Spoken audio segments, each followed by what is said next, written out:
Já? Então vamos lá. Bom dia a todas e todos, né?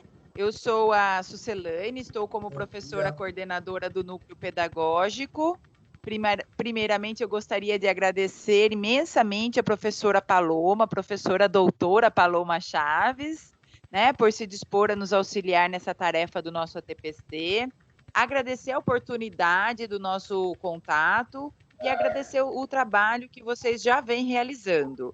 A professora Paloma, ela é professora do curso de pós-graduação da Tecnologia da Informação e Comunicação em Educação, pelo Instituto Federal do Estado de São Paulo, é doutoranda do último ano da Faculdade de Educação pela Universidade de São Paulo, a USP, né? E é com imenso prazer e satisfação que nós recebemos a professora. Nosso muito obrigada, nossa satisfação em recebê-la, professora. Seja muito bem-vinda, todos sejam muito bem-vindos, né? Estamos à disposição. Pode começar, professora, fique à vontade. Tá bom, muito obrigada, Su, muito obrigada pelo convite de todos. Eu fiquei aqui aflita quando você falou professora, doutora, porque eu ainda não sou doutora, e eu falei, nesses tempos em que as pessoas começam a falar que são doutoras e não são doutoras, é muito perigoso isso. Então, ela corrigiu. Muito engraçada essa fala, desculpa aí. Ótimo, muito obrigada. Eu vou começar a pedir... Oi? Eu só preciso peço desculpa, só um recadinho para eles, pode ser? Rapidinho? Claro. Aí você já conduz, por favor. Pessoal, então, rapidinho, só um recadinho para vocês. Na sexta-feira agora, no dia 3 de julho, nós teremos o dia D, o Movimento Inova, tá? Destinado aos alunos dos anos finais, do 6º ao 9º ano, o ensino médio e a EJA também. Esses alunos terão uma programação especial, ampliando o acesso às atividades práticas, experiências significativas e conteúdos diferenciados. Um aquecimento para o Movimento Inova 2020, que vai ocorrer virtualmente nos dias 22 e 23 de outubro, tá? O Movimento Inova tem o propósito de permitir uma maior conexão entre professores, alunos e outros integrantes da rede estadual e conectá-los a soluções tecnológicas inovadoras. Tem também por objetivo dar a oportunidade para que todos possam vivenciar os 3 componentes do Inova: o projeto de vida, eletiva e tecnologia e inovação. E prometem um ambiente de criação conjunta com toda a nossa rede, compartilhando ideias e soluções que melhorem o dia a dia da rede. A programação do dia D será transmitida ao vivo pelo aplicativo Centro de Mídias, Facebook e pela TV Educação. Durante todo o dia serão ministradas oficinas, debates e apresentações com convidados especiais. Os professores deverão acompanhar de acordo com sua jornada de trabalho no dia. Nesse dia, pessoal, não haverá programação normal de aulas. Então, seria interessante que todos participassem do dia D na sexta-feira, tá? Muito obrigada, eu passo a palavra para a professora Paloma. Obrigada, Flávia. Eu vou começar pedindo desculpa, porque eu tenho um compromisso imediatamente após essa reunião, e então eu vou tentar ser muito objetiva, enfim, o que para mim é um grande desafio, porque eu gosto muito de falar, mas então eu já peço desculpas que talvez eu seja, enfim, fale as coisas de forma meio atropelada. Vou tentar fazer o meu melhor aqui por vocês, tá bom, gente? Eu vou compartilhar alguns slides. Eu acredito que vocês vão conseguir todos visualizar. Eu até peço esse feedback, se vocês estão conseguindo visualizar direitinho. Não está aparecendo. Para mim não apareceu ainda não. Nada? Tá, ainda não, professora Paloma. Tá bom, ele está carregando agora. A hora que ele estiver aparecendo para mim, aí eu pergunto para vocês se se vai estar aparecendo, tá? Eu vou tentar usar esses slides. Eu vou tentar usar até como uma forma de me manter no foco aqui da nossa fala, para a gente ser mais objetivo, tá bom? Bom, para mim já está aparecendo. Para vocês, está? Está começando a carregar. Aqui já está aparecendo. Sim, aqui para mim também. Para mim também já estou vendo. Para mim está ok, então, já apareceu. Eu já vou começar aqui falando um pouco sobre o título enquanto está terminando de carregar para todas as pessoas. Primeiro, deixa eu dar um bom dia para vocês, né? Um dia de trabalho aí para todos nós. Eu coloquei o título dessa apresentação, Metodologias Ativas na Educação Remota, né? E eu risquei esse remota, porque, na verdade, quando a gente fala de metodologias ativas, a gente vai falar sobre esse tipo de abordagem não só na educação remota, mas até pensando no novo normal que a gente vai ter ali mais para frente, né? Porque a gente não sabe se em algum momento a gente vai voltar para o que era, mas se a gente conseguir voltar para o que era, também se aplica para qualquer contexto de educação, na verdade, né? E eu pretendo, o meu objetivo aqui para esse encontro é que vocês, primeiro, possam melhorar a compreensão que vocês já têm acerca do que são essas metodologias ativas. A gente está aqui com um grupo imenso, né? Tem mais de 200 pessoas, certamente tem uma diversidade de compreensão aqui sobre esse assunto. Então, o meu objetivo é que quem não conhece nada comece a conhecer um pouco, quem conhece um pouco, conheça um pouco mais, e assim sucessivamente. E, para mim, o mais importante, que é esse segundo tópico aqui, que vocês consigam rever o modelo mental de vocês, também chamado de mindset, acerca do trabalho com essa abordagem. Porque, na verdade, o modelo mental é aquilo que a gente tem, o paradigma que a gente tem, é a forma como a gente enxerga o mundo e a forma como a gente age no mundo é baseado nesse modelo mental. Então, meu Deus, a apresentação terminou, alguém iniciou um compartilhamento aqui. Vamos lá, vamos ver se eu encontro aqui. Deixa eu só dar mais um recadinho. Pessoal, por favor, se vocês puderem, né, fechar o áudio e a câmera de vocês, senão atrapalha um pouco e dificulta para vocês, para que não possamos, assim, perder nada da fala da professora, por favor, e não mexer nos slides, porque senão atrapalha também, por gentileza. Obrigada. Por favor, o som está chegando para mim muito baixo. Não tem como aumentar um pouquinho o som? Muito obrigada.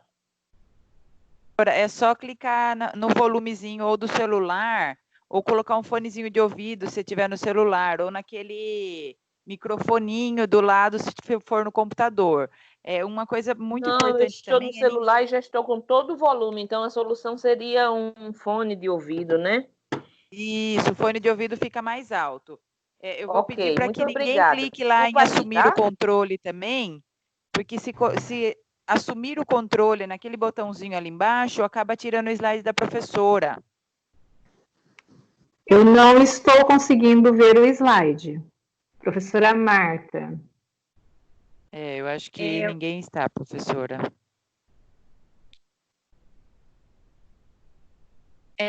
Alô, mas se quiser clicar ali em assumir o controle novamente e colocar o slide, a gente vai pedir para o pessoal desligar as câmeras, não clicar, desligar os áudios e não clicar no assumir o controle, por gentileza, tá bom? Muito obrigada. Eu não sei onde que é essa opção assumir o controle. Eu nunca tinha usado essa opção. Tem um botãozinho embaixo ali da tela. Eu não sei se está aparecendo para você. Tente compartilhar a tela novamente desde o começo. Eu estou tentando e ele está me dando uma mensagem de que o site está muito carregado e ele não está conseguindo. Deixa eu tentar mais uma vez. Tá. Um minutinho.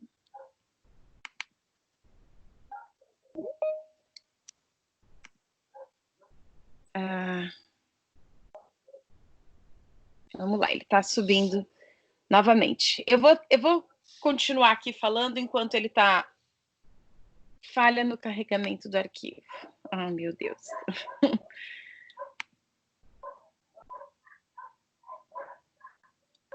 Que lamentável.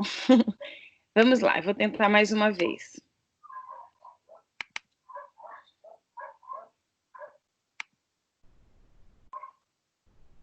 E ele vai até a metade, o carregamento, e daí ele está dando essa mensagem de erro.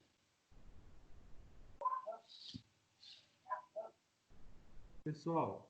Opa! Ai!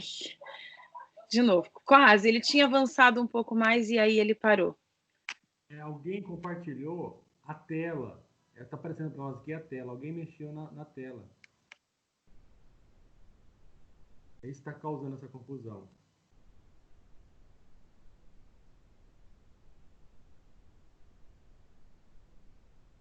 Ah, tem. Agora eu encontrei o botão solicitar controle, mas ele está esmaecido para mim. Eu não tenho como clicar nessa opção. A minha única possibilidade Melhor seria sair todo mundo e voltar. Vamos tentar mais uma vez. Quem sabe agora.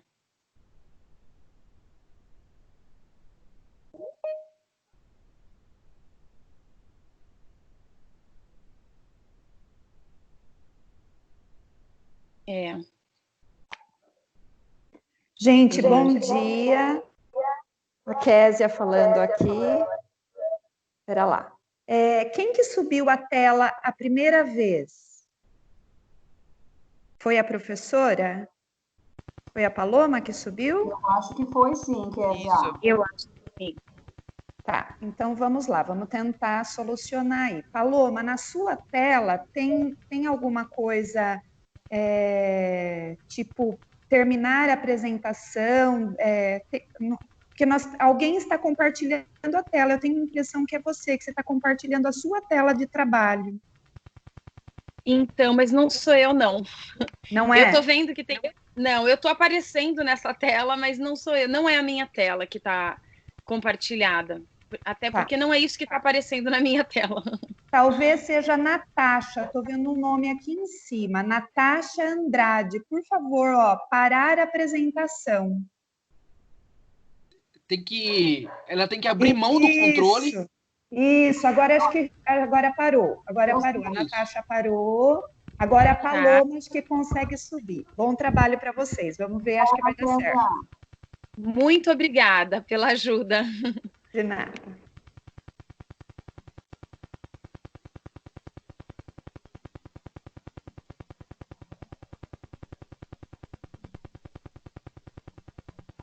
Ai, não, ele deu erro de novo. Um arquivo, ele fala que esse arquivo já está. Ele fala um arquivo com o mesmo nome e não sei o que, não dá para ver a mensagem inteira. Vamos sair e recomeçar. Professora, olha, você vai. Desculpa, eu sou Rosângela. Em vez de você compartilhar a tela, abre o seu documento no seu computador e compartilha a tela do seu computador, em vez de você tentar compartilhar o arquivo em si. Espera um pouquinho só, professora. Muito obrigada. Professora, não tem, quando você clica aí nos 3 pontinhos, não tem, nos 3 pontinhos não, desculpa, na setinha aí de compartilhamento, né? Certo. Você vai em procurar. Aparece para você procurar? Aparece. Eu já fui procurar. É isso que você está fazendo, né? Eu procuro, abro meu arquivo, ele começa a carregar e dá uma mensagem de erro. Eu vou tentar seguir essa sugestão de compartilhar a minha tela aqui, né? Isso. Eu vou colocar na minha tela o arquivo e compartilha essa tela do seu computador. E aí você vai lá em assumir o controle e trava o controle. Só você fica com o controle. Ah, espera aí um minutinho. É porque eu não consigo assumir o controle. Eu tenho esse problema aqui. Vocês estão vendo? Sim, está indo certo agora. Está abrindo. Então tudo bem. Então vamos em frente por aqui mesmo. Se já está funcionando. Vamos embora. Eu só não consigo assumir esse controle, que ela não é uma opção para mim. Ele fica esmaecido, essa opção. Mas vamos embora, então. Vamos em frente. Bom, então, para mim, o que é importante é que vocês consigam repensar, ressignificar o que seriam metodologias ativas e como o trabalho pode ser realizado em sala de aula a partir dessa perspectiva, tá? E aí, uma vez que o mindset, que esse modelo mental seja realmente reconfigurado, eventualmente vocês podem pensar em adotar esse tipo de metodologia, porque não funciona a gente tentar adotar alguma coisa que não tem significado, que não faz sentido para a gente, né? Então, por isso, a minha preocupação hoje é mais mexer um pouco com esses modelos, tá? Basicamente, eu vou falar sobre esses 3 tópicos aqui. Esse primeiro tópico Professora, com licença, Oi? ainda não abriu a tela do PPT. Não sei se abriu para as outras pessoas aí. Ainda está... Não abriu ainda nada, não. Não abriu. Não tem nada na tela ainda. Ainda nós estamos vendo a sua tela com todos os documentos. Dá 2 cliques, por favor, no documento. E agora? Espera. Nós estamos vendo a sua tela anterior, a tela dos arquivos, não a tela do PPT. Entendi. Estranho isso. Será que é só um atraso? Eu vou parar de compartilhar e tentar compartilhar de novo. Ok. A gente pede colaboração, né? Compreensão, na verdade, de todos. A tecnologia, às vezes, se sobrepõe a todos. Isso, ótimo! Agora compartilhou Apareceu a tela. agora. Joia. Vamos em frente agora. Vamos, eu não estou vendo nada. Hein? Possivelmente atualize, professor. Já está atualizando aqui. Aqui está aparecendo, sim. Se você puder pôr, Paloma, em modo exibição, aí a gente vê grandão, né? Eu coloquei, mas ele falou, o compartilhamento está em pausa até que você retorne à janela compartilhada. Então vamos por aí mesmo. Vamos por aí que está dando para ver. Não dá sim. Aqui vocês estão vendo uma tela exibindo conteúdo e aí com 3 ícones. Sim, estamos vendo, sim. Tranquilo, Paloma, pode continuar, tá certo. Tá, então vamos lá. Eu vou gastar um tempo muito curto agora no começo para falar um pouco sobre a questão de passo a passo, porque é normal quando a gente traz um tema como esse, que haja uma expectativa de que a gente vai ensinar um passo a passo de como trabalhar com metodologias ativas. E eu quero mostrar para vocês que é pouco eficiente a gente tentar fazer um passo a passo. É mais importante a gente discutir alguns princípios e depois esse passo a passo pode acontecer de uma forma mais eficaz, assim, entre pares, entre as pessoas que estão juntas na mesma escola, que são mais próximas e que naturalmente têm conhecimentos diferentes, em níveis diferentes a respeito dessa ferramenta. Então, eu vou gastar um tempinho falando um pouco sobre isso. Depois eu vou falar sobre a matética e os princípios matéticos, já vou explicar o que é. Não é matemática, não se preocupem, é matética. E depois, por fim, vou falar sobre algumas possibilidades mais práticas de metodologias ativas, ok? Sobre essa discussão de passo a passo ou de discutir princípios. Eu tentei trazer um exemplo aqui que possa fazer sentido para as pessoas. Eu sempre fico pensando em exemplos ligados à comida, mas dessa vez eu trouxe um exemplo ligado a carro, a um pneu de carro. Um pneu furou. O que a gente faz? Eu tenho um problema, o pneu do carro furou, como é que eu resolvo esse problema? Se eu fosse dar uma orientação de forma a focar nos princípios envolvidos na solução desse problema, eu diria, por exemplo, que todos os carros têm, ou pelo menos deveriam ter, um step para substituir um pneu furado durante esse período necessário até que o pneu seja consertado, tá? Essa é uma informação importante que eu daria para vocês. Gente, existe um negócio que chama step, que é um pneu que fica sobrando e que você vai precisar colocar no lugar do pneu que está furado. E eu diria mais, é importante que você conserte rapidamente o pneu, porque se você colocar o step e demorar para consertar o pneu e furar um outro pneu você não vai ter outro step para poder fazer o carro rodar, ok? Essa é uma informação, é uma forma de eu orientar vocês a respeito do problema do pneu do carro. Outra forma, eu poderia entrar no passo a passo. Então, ok, como trocar o pneu do carro? E eu poderia dizer para vocês essas duas informações. Primeiro, tire o pneu furado e coloque o step no lugar. Provavelmente, para várias pessoas que estão aqui nesse grupo, essa informação seria suficiente. Até porque muitos já saberiam como que troca o pneu do carro, né? Mas, provavelmente, para muita gente, essa informação não é suficiente como um passo a passo. Um pouco mais de informações. Olha, você vai levantar o carro com o macaco, vai soltar os pinos do pneu furado, vai tirar o pneu, colocar o step, prender os pinos e descer a roda. Eu estou dando um passo a passo num nível mais detalhado. Pode ser que mais pessoas sejam contempladas com esse nível de informação, mas certamente vai ter gente ainda que vai falar, mas eu não tenho ideia do que é o macaco, onde que fica o macaco. Então, eu poderia falar, olha, você pega o step e o macaco, a chave de roda, posiciona o macaco no eixo do carro, é importante a posição do macaco, e assim, sucessivamente, eu vou dando mais um monte de informação. E nesse momento, pode ser que muita gente fale, agora eu sei o que fazer. Mas certamente vai ter gente que vai falar, não, eu ainda não sei o que fazer.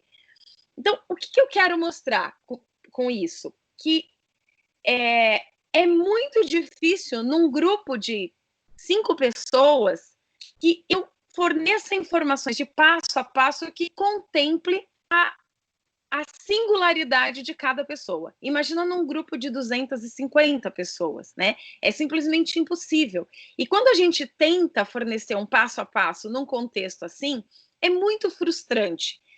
Um número mínimo de pessoas seria contemplada, um grande número de pessoas iria ficar aborrecida, entediada com o excesso de informação que eu estaria dando, e um outro grande número de pessoas provavelmente ia ficar perdida sem saber o que fazer do mesmo jeito. Então, com isso eu só quero dizer, não é meu intuito dar um passo a passo sobre metodologias ativas na educação.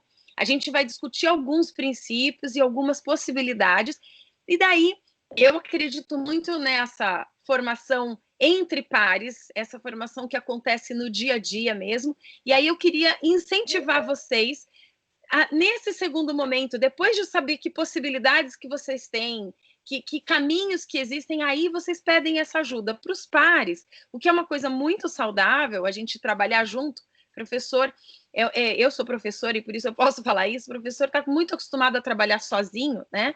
Então, é um exercício muito bacana esse de trabalhar junto com os pares. E aqui vocês têm um ótimo pretexto para fazer esse tipo de parceria, né? De falar, como é que a gente faz isso? Por onde a gente começa aqui, tá bom?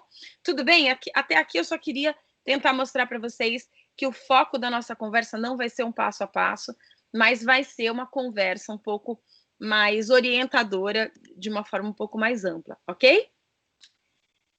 Agora, eu vou entrar aqui no tema mesmo, que para mim é o tema mais importante, que são os princípios que estão por trás das metodologias ativas, desse tipo de abordagem, os porquês, né? Por que a gente fala em trabalhar com metodologias ativas e não com esse formato mais de entrega de conteúdo com o qual a gente sempre trabalhou, enfim, a escola durante tantos anos funciona nesse formato, né? E para falar sobre isso, né, sobre matética, eu vou recorrer ao Comênios. Provavelmente vocês já ouviram falar no Comênios e já ouviram falar como o pai da didática, né? Comênios viveu ali no século XVII e ele escreveu uma obra-prima, que é essa, Didática Magna, onde ele pretendia revolucionar a educação naquela época, né? É importante lembrar esse contexto, eu sei que aqui nesse grupo tem vários professores de história dessa área que vão saber melhor do que eu sobre isso, mas é importante lembrar que um século antes do Comênios havia acontecido a Reforma Protestante, e nesse contexto da Reforma, as primeiras escolas, talvez mais parecidas com as escolas modernas que a gente tem hoje, elas foram criadas. justamente no movimento da Reforma Protestante para que o povo fosse alfabetizado, pudesse ler a Bíblia e interpretá-la por si só, né? E aí a Igreja Católica, num movimento que ficou conhecido como Contra-Reforma, resolveu se organizar, se estruturar enquanto escola, mesmo enquanto instituição de educação, porque até então era só uma instituição religiosa, para fazer frente a essa ideia dos protestantes de criar escolas, né? Eles perceberam que eles iriam perder ali os seguidores da religião católica, né, para os protestantes. Então, eles se estruturaram de uma forma incrível, criaram a Companhia de Jesus e os jesuítas, então, criaram toda uma estrutura escolar, que inclusive chegou no Brasil aqui, existem escolas jesuítas até hoje, e os jesuítas criaram uma obra que também é uma referência na área de educação, que é a Ratio Studiorum. Isso aconteceu no século XVI. No século XVII, então, vem o Comênios, que é de origem protestante, ele é moraviano, um bispo moraviano, e ele, então, resolveu fazer uma crítica àquela escola católica, aquela escola jesuíta, e criou, então, essa obra, né, que é a Didática Magna. É muito interessante a crítica que ele faz, porque parece muito... ele descreve a escola que ele está criticando, se parece muito com muitas escolas que a gente tem ainda hoje, no século XXI, e daqui a pouco eu vou falar uma passagenzinha que fala um pouco sobre isso, tá? Então, Comênios é o pai da didática. Onde que ele entra aqui na história da matética? Quando Comênios lançou essa obra, foi mais ou menos, a versão final dela foi mais ou menos em 1657, por aí. Essa obra foi disseminada, se tornou a grande obra da vida dele, apesar dele ser religioso e ter obras religiosas, essa foi a obra mais importante. E ele conseguiu disseminar muito as ideias dele a respeito de educação. O problema é que ele não conseguiu mudar a escola como ele imaginava que mudaria, né? Então, ele resolveu anotar, ele provavelmente fez várias anotações. Ele faleceu em 1670, e 10 anos depois dele ter morrido, essa outra obra, Spicilegium Didaticum, foi publicada, uma obra póstuma do Comênios, baseada nesses registros que ele deixou, foi publicada. E essa obra, justamente, a palavra Spicilegium significa feixes de milho, de espigas de milho que foram coletadas numa segunda colheita, porque foram negligenciadas num primeiro momento, na primeira colheita. Então, essa obra pretendia reunir alguns conceitos que foram negligenciados na primeira obra dele, na obra da Didática Magna. E essa obra, ela tem só 2 capítulos, é um livro muito pequeno, tem 2 capítulos. O maior e primeiro capítulo é esse que se chama Matética, né? E ele define matética, aqui logo no início dessa obra, como a arte de aprender. Então, as definições iniciais que Comênios traz para a gente é que didática, e assim ele definia na Didática Magna, é a arte de ensinar, e matética é a arte de aprender. E veja bem, ele trouxe o conceito de matética exatamente numa obra onde ele estava resgatando conceitos negligenciados na primeira obra, né? Será que foi porque as pessoas não deram importância para a arte de aprender e ficaram só focadas na arte de ensinar, que eles não conseguiram mudar a escola como eles queriam, eles não conseguiram resolver os problemas da escola como eles pretendiam, né? Então, essa é a questão que se coloca.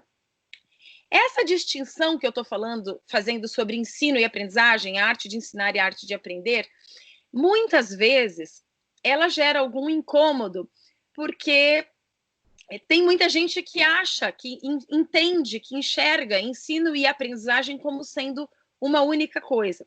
E é isso que eu queria discutir aqui um pouco com vocês. O nosso tempo está extremamente estourado. Eu não sei se a gente... Enfim, eu não sei como é que a gente vai poder fazer essa conversa por causa dos problemas todos que a gente teve ali no início, mas eu não sei, depois eu vejo qualquer coisa, a gente pode tentar marcar um outro dia para a gente continuar essa conversa. Eu deixo aqui já essa opção aqui para vocês, tá bom? Eu queria que vocês parassem para prestar atenção como na educação tudo gira em torno do ensino, né? Não sei se vocês já notaram isso. A gente, quando fala educação, as pessoas pensam instituição de ensino, sistemas de ensino, diretoria de ensino, departamento de ensino. Todo mundo fala de ensino, né? A gente tem materiais didáticos, didática está relacionada ao ensino. Só que a aprendizagem é o maior objetivo da educação, né? A gente não tem dúvida disso. Quando a gente quer avaliar a qualidade da educação, a gente não quer avaliar a qualidade do ensino, a gente quer avaliar a qualidade da aprendizagem. A gente não quer saber se o professor está ensinando, a gente quer saber se os alunos estão aprendendo, né? Então, se o objetivo central da educação é a aprendizagem, essa é a finalidade, é a grande razão de ser, por que a gente fala tanto de ensino na educação? Por que tudo se estrutura em torno do ensino, né? Então, essa controvérsia, como eu disse para vocês, ela acontece muito porque, primeiro, as pessoas acham que ensino e aprendizagem é uma coisa só. E elas falam, inclusive, processo de ensino-aprendizagem. Provavelmente, muitos de vocês falam isso. Eu vejo em documentos de referência na área da educação, especialistas na área de educação, muita gente fala de ensino e aprendizagem. Mas será que ensino e aprendizagem podem ser tratados como se fossem uma coisa só, né? E se a gente falasse de ensino e aprendizagem? Há quem diga que são duas coisas distintas, né? Há quem diga ainda que ensino e aprendizagem são duas coisas antagônicas, concorrentes entre si, né? Então, existem diferentes visões a respeito desse assunto. E para a gente entender as metodologias ativas, a gente precisa entender essa controvérsia, tá? Então, é isso que a gente vai discutir agora um pouquinho. Bom, a origem dessa confusão sobre ensino e aprendizagem talvez esteja nessa frase, que muita gente já ouviu e muita gente fala. Se não houve ensino, ou melhor, se não houve aprendizagem, então é porque não houve ensino, né? Então, muita gente tem isso como uma crença. Ensino e aprendizagem são uma coisa só. Se o aluno não aprendeu, é porque não houve ensino, né? Será que não houve ensino? Será que pode haver ensino sem que haja aprendizagem? Será que pode haver aprendizagem sem que haja ensino? Então, são questões que já foram discutidas, né? Eu vou trazer aqui uma discussão que foi feita sobre isso num livrinho lá em 1979, depois eu passo a referência para vocês a respeito desse livro, mas a discussão foi feita iniciando com a discussão a respeito da conjugação do verbo ensinar. O que é ensinar, né? Então, se você analisar o verbo ensinar, aqui nessa frase, por exemplo, está o professor ensina história do Brasil para o estudante. Ok. O professor, nessa frase, é o sujeito, né? Ele é o protagonista, é aquele que exerce a ação de ensinar. História do Brasil é o objeto direto dessa frase, é o conteúdo dessa frase, né? Agora, o estudante é o objeto indireto, é aquele que sofre a ação do professor. E aí a pergunta que eu faço é, onde está a aprendizagem na análise dessa frase? Como é que a gente amarra a aprendizagem a esse processo de ensino? O ensino acaba aqui, o professor ensina história para o estudante. Ponto final, acabou a frase. A aprendizagem não aparece. Como é que eu posso amarrar a aprendizagem? Será que o elo entre o ensino e a aprendizagem é uma obrigatoriedade? Será que eu posso dizer assim, olha, se eu ensinei, o aluno tem obrigação de aprender aquilo que eu ensinei? Será que faz sentido eu tentar fazer esse elo? Ou será que eu posso falar em intencionalidade? Intencionalidade é alguma coisa que talvez faça mais sentido. O ensino não é simplesmente transmitir uma série de informações ao vento. O ensino, ele tem uma intencionalidade de produzir a aprendizagem. O problema é que só a intencionalidade não garante a aprendizagem. Infelizmente, a minha intenção não pode garantir que o meu aluno vai aprender. Então, a gente tem que começar a entender que o ensino, com a sua intenção de produzir aprendizagem, ele pode ser bem-sucedido ou ele pode ser mal-sucedido. Eu ensino sempre com essa intenção. Alguns alunos até aprendem, mas vai ter aluno que não vai aprender. E só esse fato já anula aquela frase inicial que eu falei, de que se não houve aprendizagem é porque não houve ensino. Porque, ora, se eu ensinei, alguns alunos aprenderam, então o que eu fiz foi ensinar. Agora, se outros alunos não aprenderam, o que eu fiz deixou de ser ensinar, não faz sentido, não tem ligação lógica nessa afirmação, né? Então, o ensino é uma coisa, e ele tem a intenção de produzir aprendizagem. A aprendizagem é outro processo, que independe do ensino, né? E ela pode acontecer por meio do ensino, mas ela pode não acontecer por meio do ensino. E quanto à aprendizagem? Lá eu fiz aquela pergunta, pode haver aprendizagem sem que haja ensino? A gente vai ver que pode, vou mostrar aqui para vocês. No mundo real, fora da escola, a gente aprende o tempo inteiro. A gente aprende, por exemplo, por observação, por descoberta, exploração, por experimentação, ensaio e erro, por colaboração, né? Uns aprendendo junto com os outros, não uns ensinando os outros, mas ambos aprendendo juntos. Não está aqui, mas por experiência, a vida, né? Conforme a gente vai vivendo, a gente vai aprendendo tanta coisa. Com o próprio passar do tempo, com o próprio viver o dia a dia, né? O ensino é apenas uma possibilidade de produzir aprendizagem. E talvez não seja nem a melhor delas. Talvez todas essas outras que eu listei aqui em cima sejam muito melhores para produzir aprendizagem. Pelo menos no nosso dia a dia, a gente aprende muita coisa por meio dessas outras estratégias. Então, a gente percebe até aqui que a escola privilegia muito, na verdade, centraliza muito a aprendizagem que ela pretende produzir, que ela tem a intenção de produzir, por meio do ensino. E ela acaba desprezando todas essas outras possibilidades, né? Então, aqui, a gente vai começar a chegar, a se aproximar da ideia de metodologias ativas, né? Vocês vão ver que as metodologias ativas, elas privilegiam todas essas outras formas de produzir aprendizagem, em detrimento do ensino, né? O ensino é uma delas, e a gente não precisa jogar fora o ensino, mas a gente precisa usar o ensino de uma forma mais restrita mesmo, a contextos em que ele vai produzir uma aprendizagem mais significativa.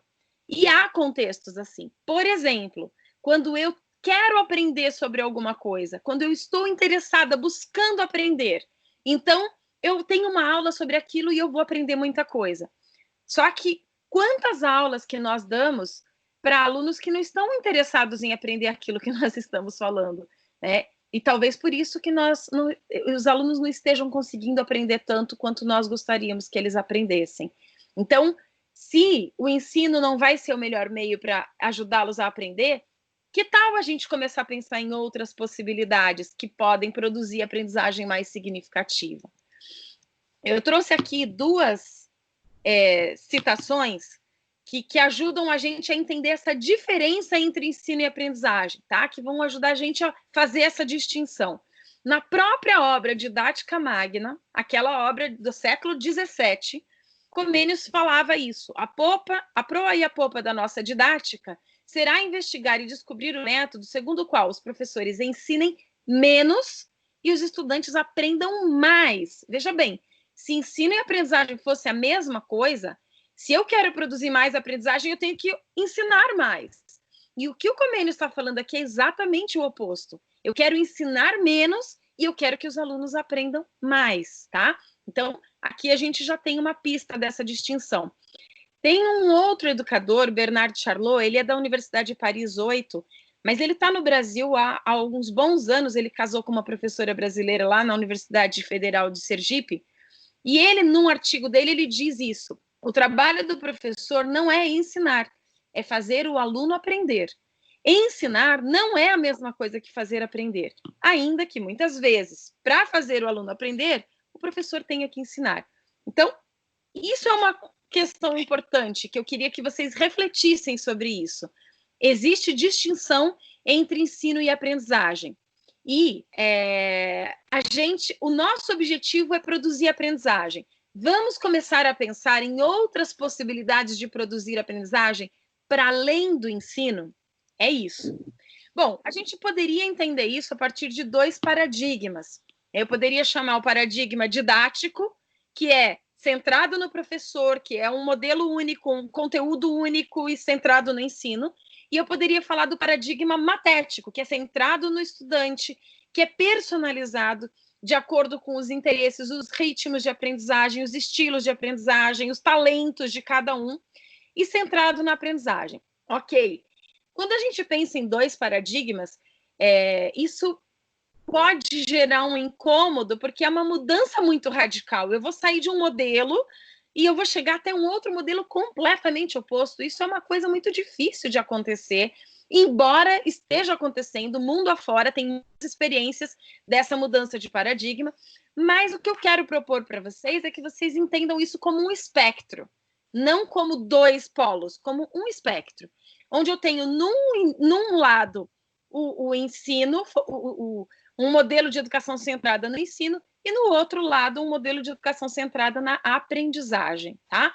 Entre uma coisa e outra, eu tenho aí uma série de possibilidades. Se nós conseguirmos tentar nos encaixar aí dentro desse espectro, pelo menos da metade para a direita, já vai ser alguma experiência bastante revolucionária para muitos contextos, tá? Então, mesmo que nós não estejamos lá num extremo, que talvez eu pudesse colocar a experiência que eu conheço mais radical é uma escola americana que chama Sudbury, que é uma escola que existe há mais de 50 anos, ela foi fundada em 1968, e ela realmente é uma escola que leva a sério esse extremo de tudo centrado no estudante.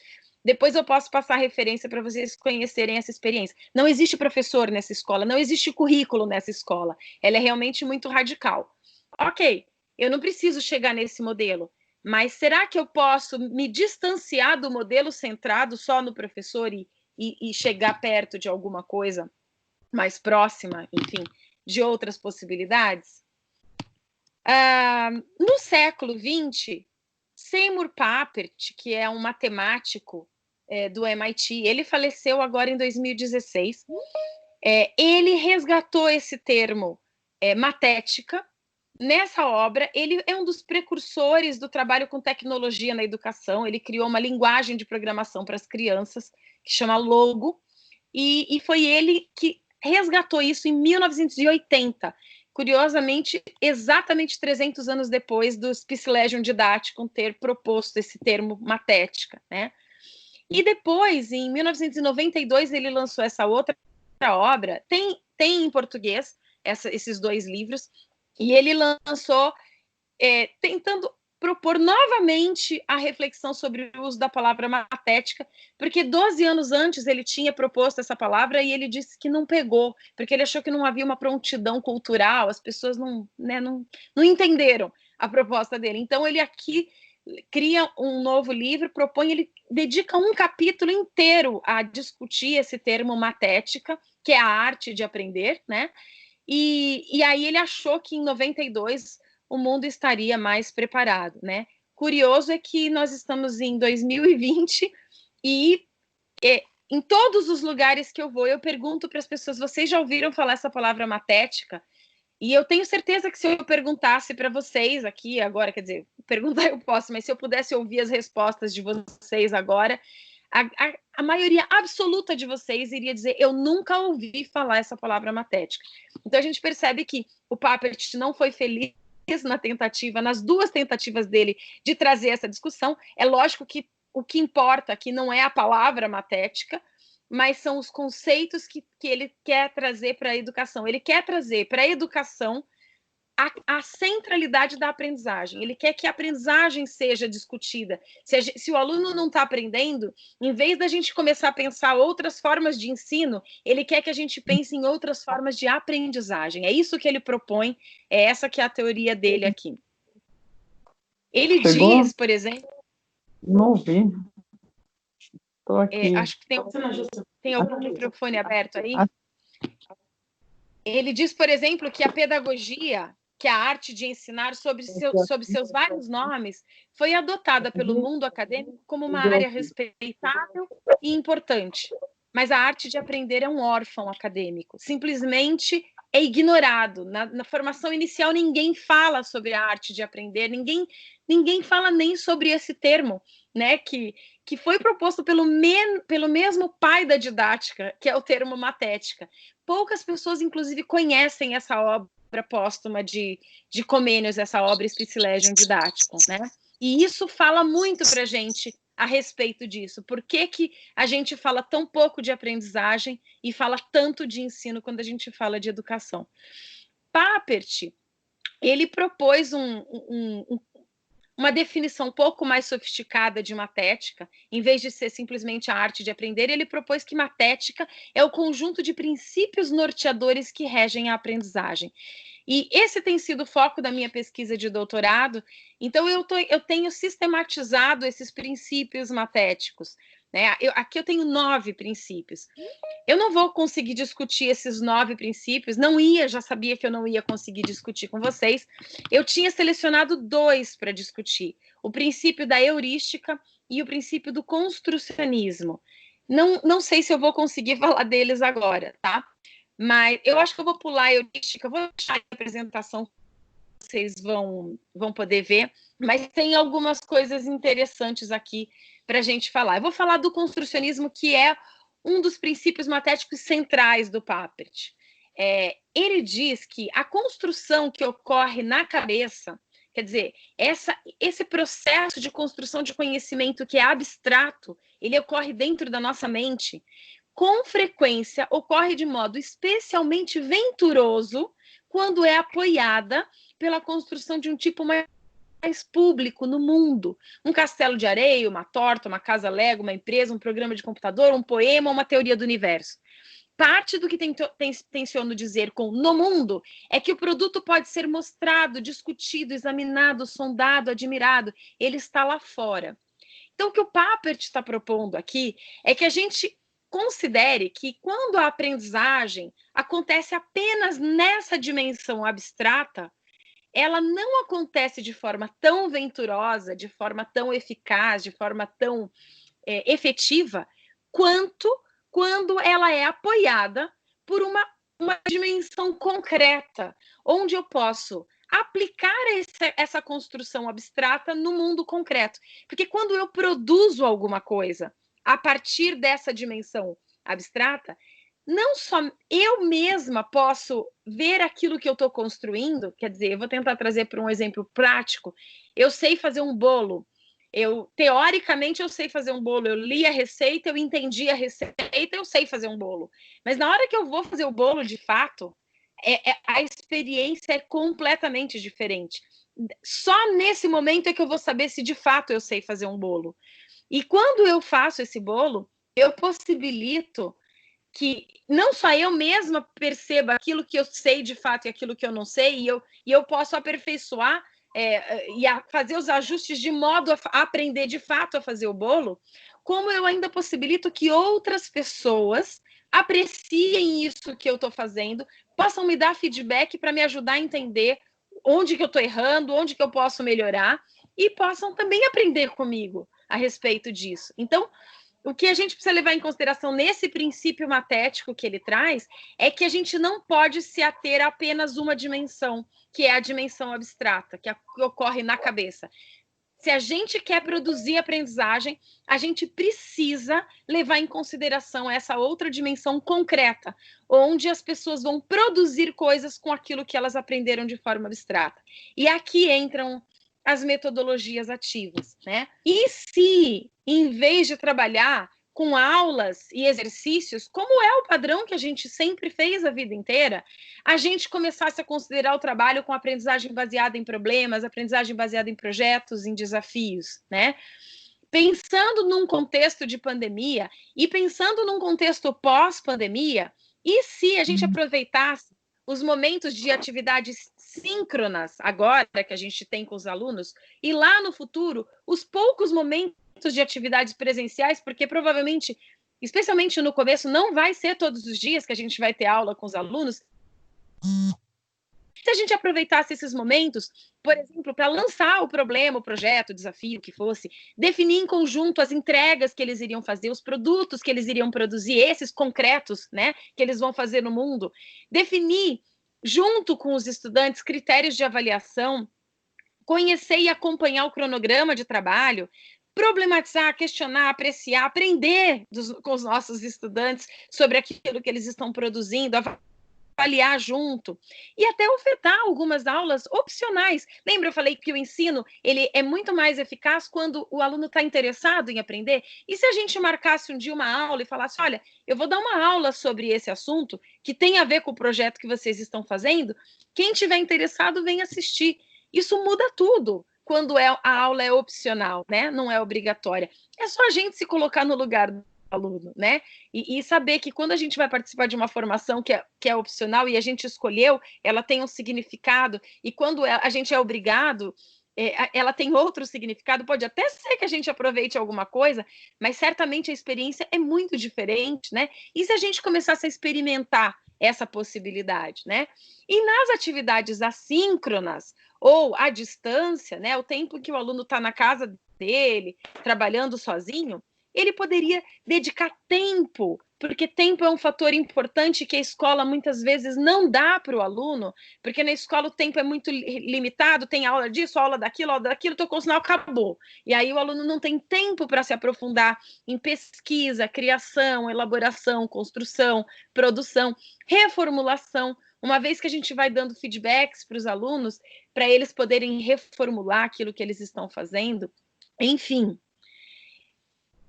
Aqui eu estou falando de algumas possibilidades práticas que a gente poderia pensar a partir dessa abordagem de metodologias ativas. Eu estou impressionada que eu acho que eu vou conseguir terminar no tempo. O que eu queria deixar para vocês aqui por último, tá? O final já da minha fala. Como fazer essa mudança? Quando a gente sempre fez as coisas de um jeito, né, o nosso mindset, o nosso modelo mental está firmado. E não só isso, o modelo mental ele inclui a prática que a gente sempre fez, né? A gente sempre fez de um jeito. E a própria pandemia, independentemente de projeto, de proposta de metodologia ativa, a própria pandemia nos forçou a mudar, a fazer as coisas de um jeito completamente diferente. E isso é muito difícil, né? Então, como que a gente lida com a mudança? Bom, esse gráfico aqui, que se chama Zona de Autonomia Relativa, é do Celso Vasconcelos, essa ideia, tá? Ele fala que quando a gente quer mudar, a gente se depara com alguns limites que nos impedem de mudar, né? E ele divide isso em 2 limites. O primeiro, que é esse limite que circula a bolinha cinza do meio, mais escura, ele chama de limites internos, que são os limites que estão imediatamente em torno de nós aqui, mantendo a gente dentro da nossa zona de atuação atual. E ele fala que existem os limites externos, né? Quais seriam os limites externos? As leis, as pressões que a gente sofre por causa da burocracia, da hierarquia, por causa das pessoas, os pais, né, os alunos que nos pressionam, que nos cobram, os gestores que nos cobram, enfim, uma série de limites que às vezes a gente fala, eu quero mudar, mas não dá, porque, olha, isso não dá, os pais nunca vão aceitar, os alunos não vão criar caso, as leis não permitem, o sistema é assim, enfim. Então, a gente tem uma série de limites que existem, que são reais, que são externos. O que ele diz é que não são esses os limites que nos impedem de mudar, mas são os limites internos. Percebe que entre o limite interno e o limite externo existe um espaço. É esse espaço que ele chama de zona de autonomia relativa, né? E quais são esses limites internos, afinal de contas? Bom, são as nossas crenças, são os nossos medos, as nossas inseguranças, os nossos conhecimentos ou falta de conhecimento, né? A gente fala, tá bom, eu sei que não é bom esse modelo que eu trabalho com só ficar lá dando um monte de aula, ok, mas o que eu posso fazer no lugar disso, né? Se eu não conheço outras possibilidades, como é que eu vou mudar, né?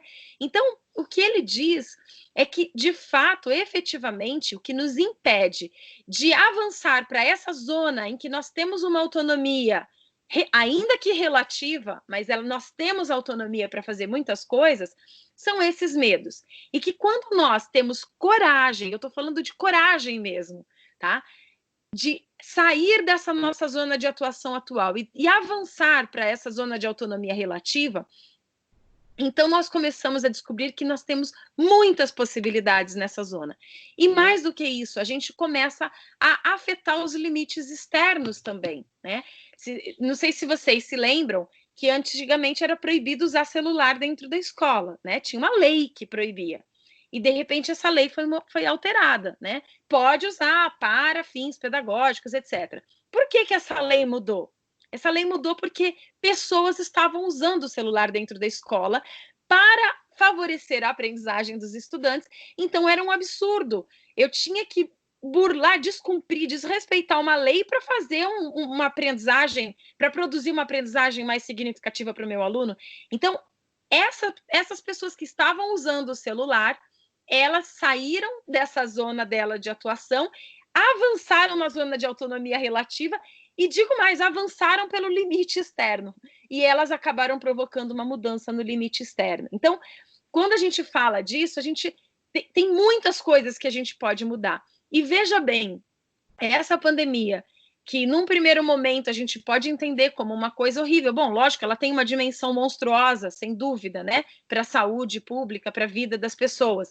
Mas, de repente, essa pandemia pode representar uma ajuda para a gente em relação às mudanças necessárias na educação. Porque, veja bem, a gente sempre teve, educação é presencial, nós temos 200 dias letivos para cumprir, isso tudo está na lei. A primeira coisa que foi flexibilizada com essa pandemia foi isso. Não, pode ser também uma parte que não seja presencial. A gente pode aprender em casa. Não precisa cumprir os 200 dias letivos desse jeito aqui dentro da escola, quadradinho. Então, a gente começa a enxergar outras possibilidades. Como eu disse para vocês, a própria forma como a se organiza, com uma aula atrás da outra, com espaços muito limitados de duração de cada aula, dificultava muito a possibilidade de trabalho com projeto. De repente, os limites de duração de aula foram absolutamente flexibilizados.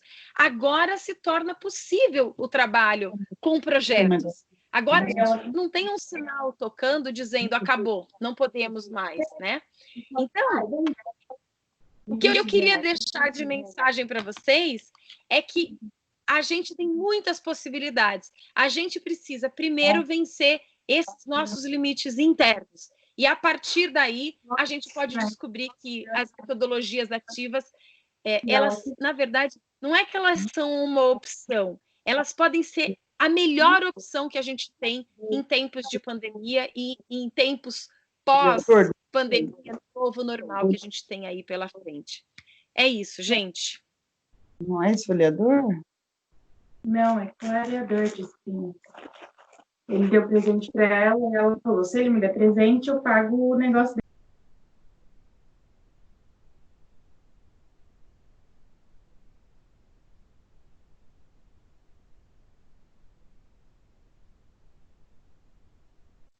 Paloma, seu microfone está fechado. Ah, perdão, agora que eu vi. Eu passo então a bola agora para a Sucelaine, para a Flávia, para o Carlos e para todos vocês, tá bom? Professora Paloma, obrigada, professora Paloma. Nós agradecemos infinitamente a sua disponibilidade. Como a gente ultrapassou um pouquinho o horário aí, então a gente agradece, vamos concluir, né? Vamos deixar o chat aberto, como a professora se disponibilizou a responder as perguntas posteriormente, então nós vamos deixar, se tiver alguma dúvida, algum questionamento, pode colocar no chat que nós vamos repassar, assim, a professora vai ter acesso a isso também, tá bom? Gostaria de agradecer infinitamente. Legal, professora, muito obrigada pela disposição, pela aula magnífica, muito interessante, nós aprendemos muito, viu? Muito obrigada. Agradecer a presença, a disponibilidade de todos os professores também que nos acompanharam e novamente agradecer o trabalho que eles já vêm realizando e que esse realmente seja um momento de formação e para a gente se questionar nossas metodologias aí, né? Então, obrigada, professora Paloma, desculpa te interromper, pode falar. Imagina, não, eu só estava realmente me despedindo, agradecendo a todos vocês. Foi realmente uma honra e um prazer aí ser convidada para estar com tantos professores aí da rede, tá? É sempre um grande prazer e honra mesmo. Eu me sinto muito privilegiada por poder estar aqui com vocês, tá bom? Nós que agradecemos demais, professora. Vou que tá aqui, tá bom? Um Tá abraço bom, para muito você. obrigada, professora. Outro abraço igualmente. Carlos, acho que pode encerrar a gravação, né? Ou alguém tem algum recado? Carlos, Flávia? Obrigada, professora. Até mais. Muito obrigada, professores. Um bom dia de trabalho para nós todos. Obrigada, vocês também. Obrigada. Espero que vocês tenham gostado. Obrigada, eu gostei muito. Conhecimento nunca Muito é demais, obrigada. né? Tchau, boa tarde. Bom dia. Obrigada pelas Tchau, tenham um bom dia de trabalho a todos nós. Obrigada. Tchau, obrigada. Muito obrigada. Obrigada, bom dia a todos. Obrigado. Tchau, bom dia de trabalho. Carlos, se quiser encerrar a gravação, pode encerrar. Bom dia, até logo a todos. Bom dia. Quem quiser participar, Elaine?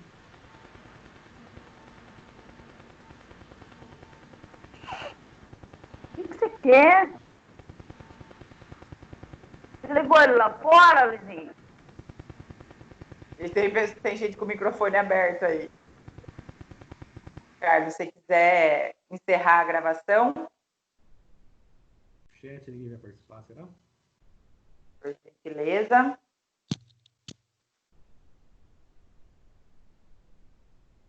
Gostaria de perguntar, não tem um chat onde a gente vai poder fazer perguntas à professora Paloma?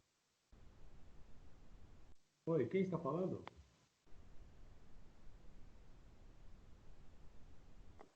Oi, quem está falando?